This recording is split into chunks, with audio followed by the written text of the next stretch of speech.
ടവ്വല് വിരിച്ചിട്ട് യാചിക്കേണ്ട ഗതികേട് മുസ്ലിം സമുദായത്തിൽ ഉണ്ടാകരുതെന്ന നിലയ്ക്ക് മുഴുവൻ സംഖ്യയും കൊടുത്തു തീർക്കാതെ റിസർവ് ഫണ്ടായിട്ടൊരു സംഖ്യ സാധാരണ സക്കാത്ത് കമ്മിറ്റികളൊക്കെ കൈവശം വെക്കാറുണ്ട്. അടിയന്തര സഹായങ്ങൾക്ക് വേണ്ടി പെട്ടെന്ന് ഒരാൾ ഹോസ്പിറ്റലിൽ എത്തിക്കേണ്ട പ്രശ്നം വന്നു, അങ്ങനത്തെ പെട്ടെന്നൊരു മുസാഫിറിന് അവിടെ ഒന്ന് കുടുങ്ങിയാൾക്ക് നാട്ടിലെത്തിക്കേണ്ട അവസ്ഥ വന്നു. ഇങ്ങനത്തെ ഘട്ടങ്ങൾക്ക് വേണ്ടി അതിനുവേണ്ടി റിസർവ് ഫണ്ടാക്കി വെക്കും. എന്നിട്ട് ഇയാൾ പറഞ്ഞെന്താ, ആളുകളെ സക്കാത്തും വാങ്ങിയിട്ട് മുൻവർഷത്തെ ബാക്കിയെന്ന് പറഞ്ഞ് ബാങ്കിലിട്ടിട്ട് പലിശ വാങ്ങാനേ ഇനി ആർക്കാ സക്കാത്ത് കൊടുക്കേണ്ടത്? അതിനെ സംബന്ധിച്ചു അയാളെ വക പ്രത്യേക ഒരു ദുർവ്യാഖ്യാനുണ്ട്, അതും കേൾപ്പിക്കട്ടെ. ഈ 8 വിഭാഗം അതിൽ ഫുഖഹാഉം ശരിയായ വശങ്ങൾ പറഞ്ഞിട്ടുണ്ട്. ഇരിക്കട്ടെ, ആ 8 വിഭാഗത്തിന് മാത്രമല്ലേ സക്കാത്ത് കൊടുക്കാൻ പറ്റുള്ളൂ? അത് നിങ്ങൾ തന്നെ ഈ പ്രസിദ്ധീകരിച്ച ബുക്കിൽ പറഞ്ഞില്ലേ? എന്നാ നമ്മളെ കണക്കൊന്നുകൂടി എടുക്കുമോനെ, സക്കാത്തിന്റെ കണക്കൊന്നുകൂടി എടുക്കും. നിങ്ങൾ നോക്കിക്കോ. ചെലവൊന്ന് നോക്കാം. നമ്മൾ വരവല്ലേ നേരത്തെ വായിച്ചത്, ഇനി ചെലവൊന്ന് വായിക്കാൻ കേട്ടോളൂ. ചെലവ്, ഒന്നാമത്തെ ചെലവ് printing charge 520.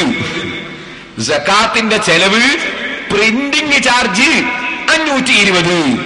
OAP Abdul Khadir Maulavi, ഞാൻ നിങ്ങളോട് ചോദിക്കുന്നു, ഇന്നമ സദഖാതു ലിൽ ഫുഖറാഇ വൽ മസാകീൻ വൽ പ്രിന്റിംഗ് അങ്ങനെ ഖുർആനിലുണ്ടോ?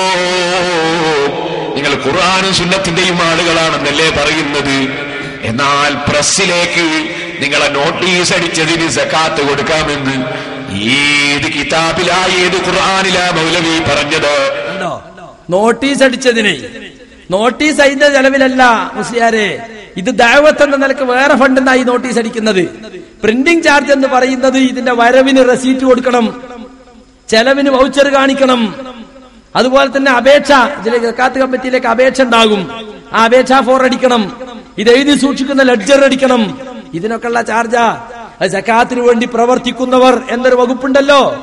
സക്കാത്തിന് വേണ്ടി പ്രവർത്തിക്കുന്നവർ അതിന്റെ കണക്ക് സൂക്ഷിക്കുക, അതിന് കാവൽ നിൽക്കുക. കാവൽ നിൽക്കാൻ ചിലപ്പോ സക്കാത്തിന് കാവൽ നിൽക്കുന്ന ആൾക്ക് ചിലപ്പോൾ കൂലി കൊടുക്കേണ്ടി വരും, അല്ലെങ്കിൽ റൂം വാടക എടുത്താൽ അതിന് ആ റൂമിന് വാടക കൊടുക്കേണ്ടി വരും. സക്കാത്തിന്റെ സാധനങ്ങൾ സൂക്ഷിക്കുന്ന തേങ്ങയും അടക്കിയൊക്കെ വന്നു സക്കാത്തായിട്ട് അത് സൂക്ഷിക്കണ്ടേ, അതിന് കാവൽ നിൽക്കേണ്ടി വരും ചിലപ്പോ. അതുപോലുള്ള വകുപ്പിൽപ്പെട്ട ഒരു കാര്യമാണ് ഈ പ്രിന്റിംഗ് ചാർജ്. അല്ലാതെ നോട്ടീസ് അടിച്ചല്ല. നോട്ടീസ് സക്കാത്തിനെ കുറിച്ച് അടിക്കുന്നത് വേറെ ചെലവ് ഉപയോഗിച്ചിട്ടാണ്. ഇതെല്ലാം മുസ്ലിയാക്കന്മാരുണ്ടാക്കുന്ന എന്ത് ചെയ്താലും അതൊക്കെ ദുർവ്യാഖ്യാനിച്ച് വടക്കാക്കി അരിക്കാക്കുക എന്നുള്ള സ്വഭാവം മുസ്ലിയാക്കന്മാരെ സ്വതസിദ്ധമായതാണ്, അതവര് മാറ്റൂല. ഇനിയും അയാൾ പറയുന്നുണ്ട്, ഒന്ന് കേട്ടോളി. ഇനി കണക്കുകൾ വായിച്ചു കേട്ടോളെ. കടം വീട്ടാൻ സഹായം, രോഗചികിത്സ, വീട് നിർമ്മാണം റിപ്പയർ, തൊഴിൽ സഹായം, കുടുംബ പെൻഷൻ, വീട് വൈദ്യുതീകരിക്കുന്നതിന്, പഠനത്തിനു സഹായം. ഇനി അടുത്ത കണക്കൊന്ന് വായിച്ചു നോക്ക്. സാമ്പത്തിക സഹായം നൽകിയത്, പിന്നെ ഇതുവരെയുള്ള പിന്നെ എന്ത് സഹായം? പിന്നത്തെ ഒരു കണക്കാ സാമ്പത്തിക സഹായം നൽകിയത്, ഇതുവരെ പിന്നെ എന്ത് സഹായം?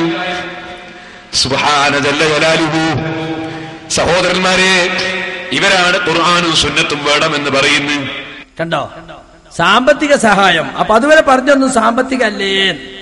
പൊട്ടം മുസ്ലിയാരെ, പൈസ ആയിട്ട് ചിലപ്പോ കൊടുക്കേണ്ടി വരും. നേരത്തെ പറഞ്ഞ ഇത് വകുപ്പിൽ പെടുത്താൻ പറ്റാത്ത പഠനത്തിനുള്ള സഹായം അത് നിശ്ചിത കണക്കാക്കി കൊടുക്കുന്നതാ. വീട് വൈദ്യുതീകരിക്കുന്നതിന്, കുടുംബ പെൻഷൻ, തൊഴിൽ സഹായം, വീട് നിർമ്മാണം, റിപ്പയർ, ഈ വകുപ്പിലൊന്നും പെടുത്താതെ വെറും പൈസയായി തന്നെ കൊടുത്ത് സഹായിക്കേണ്ടി ഉണ്ടാകും. കവറിലിട്ട് കൊണ്ടേ കൊടുക്കേണ്ടി വരും അത്തരം ബുദ്ധിമുട്ടുള്ള ആളുകൾക്ക്. അങ്ങനെ കൊടുക്കുന്ന സംഖ്യക്ക് വേറെ അക്കൗണ്ട് വെച്ചു എന്ന് മാത്രമേ ഉള്ളൂ. അതെല്ലാം ഒരു കമ്മിറ്റി തീരുമാനിക്കുന്നതാണ്. പൈസ ഏതൊക്കെ ഹെഡുകളിൽ ഉൾപ്പെടുത്തണം.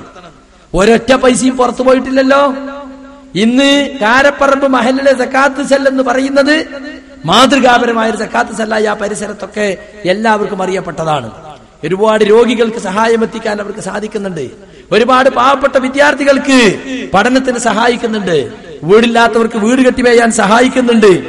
അങ്ങനെ പല ആളുകൾക്കും പലതരത്തിലുള്ള സഹായങ്ങളും നൽകിക്കൊണ്ട് സ്തുത്യർഹമായ രീതിയിൽ പ്രവർത്തിക്കുന്ന സക്കാത്ത് കമ്മിറ്റിയെ അവഹേളിക്കുവാനും അപഹസിക്കുവാനും പണ്ഡിതന്മാർ തുനിയുന്നത് ഏതായിരുന്നാലും നന്നല്ല എന്ന് മാത്രമാണ് എനിക്ക് ഈ സന്ദർഭത്തിൽ ഓർമ്മപ്പെടുത്തുവാനുള്ളത്. ഇതൊക്കെ പറയുന്നത് ആരാ? കോടിക്കണക്കിന് രൂപക്ക് മർക്കസ് കോംപ്ലക്സ് പണയപ്പെടുത്തിയവർ. ഇത് കാരിപറമ്പ്, അത് കാരാപ്പറമ്പാണെങ്കിൽ ഇത് കാരിപറമ്പാണ്. കാരിപറമ്പ് SKSSF പുറത്തിറക്കിയതാണ്. കാശ്മീരികളുടെ പേരിലെ തട്ടിപ്പിന്റെ കഥ. മർക്കസ് കാന്തപുരത്തിന് ബിസിനസ് തന്റെ ചോദ്യചിഹ്ന ഇടീക്കാരക്കഥ. കോംപ്ലക്സ് ഇപ്പോഴും പണയത്തിൽ. സ്വന്തം മകൻ ഹക്കീമിനും ബിസിനസ് പങ്കാളിയായ KM റഹീമിനും വേണ്ടി കോടികളുടെ ആസ്തിയുള്ള കോഴിക്കോട്ടെ മർക്കസ് കോംപ്ലക്സ് 5.5 കോടി രൂപക്ക് കോഴിക്കോട് സൗത്ത് ഇന്ത്യൻ ബാങ്കിൽ കാന്തപുരം പണയം വെച്ച കഥ ഞെട്ടലോടെ നാം ശപിച്ചിട്ട് മാസങ്ങളേ ആയുള്ളൂ. ഈ കെ സുന്നികളോട് ചോദിക്കുന്നത്, മർക്കസ് കോംപ്ലക്സിലെ പള്ളി വരെ പണയത്തിലാണെന്നാ ഈ കെ സുന്നികൾ പറയുന്നത്. എന്തിന്? കമാലിയ മെഡിക്കൽ കോളേജിൽ പങ്കുചേരാൻ വേണ്ടിയിട്ട്. ഇതേതാണെന്നറിയോ? ഇത് സെൻസിങ്. കമാലിയ മെഡിക്കൽ കോളേജ് യാഥാർത്ഥ്യമെന്ത് കാന്തപുരം വിശദീകരിക്കുന്നു. അയാൾ പറഞ്ഞത് കേട്ടോളിയും. മെഡിക്കൽ കോളേജ് നടത്താൻ മാത്രം സാമ്പത്തിക ഭദ്രതയുള്ളവരാണ് അപേക്ഷകരെന്ന് ഇന്ത്യൻ മെഡിക്കൽ കൗൺസിലിന് ബോധ്യപ്പെട്ടെങ്കിൽ മാത്രമേ സ്ഥാപനത്തിന് അനുമതി ലഭിക്കുമായിരുന്നുള്ളൂ. തദാവശ്യത്തിലേക്കാണ് മർക്കസ് കമ്മിറ്റിയുടെ തീരുമാനപ്രകാരം കോഴിക്കോട്ടെ മർക്കസ് കോംപ്ലക്സിന്റെ ആധാരം ബാങ്ക് ഗ്യാരണ്ടിയായി ട്രസ്റ്റ് സെക്രട്ടറി അബൂബക്കർ ഹാജിയെയും വൈസ് ചെയർമാൻ ഖാലിദ് ഹാജിയെയും ഏൽപ്പിക്കുന്നത്. ആ ബാങ്ക് ഗ്യാരണ്ടി മർക്കസിന്റെ ഷെയറായി പരിഗണിക്കുമെന്നും അവർ പറഞ്ഞിരുന്നു. തന്നെ പണയം വെക്കല് പറഞ്ഞ ബാങ്ക് ഗ്യാരണ്ടിക്ക് ആധാരം കൊണ്ടേ കൊടുക്കാറുണ്ട്. ആ സ്ഥാപനം പണയത്തിലായി അതിന്റെ അർത്ഥം. എന്നിട്ട് അതിന് പലിശ എങ്ങനെ കൊടുത്തുകൊണ്ടിരിക്കായിരുന്നു. പിന്നെ അതൊക്കെ ഖാലിദ് ഹാജി പറഞ്ഞത് മാത്രമല്ല സുഹൃത്തുക്കളെ, അങ്ങാടിപ്പാട്ട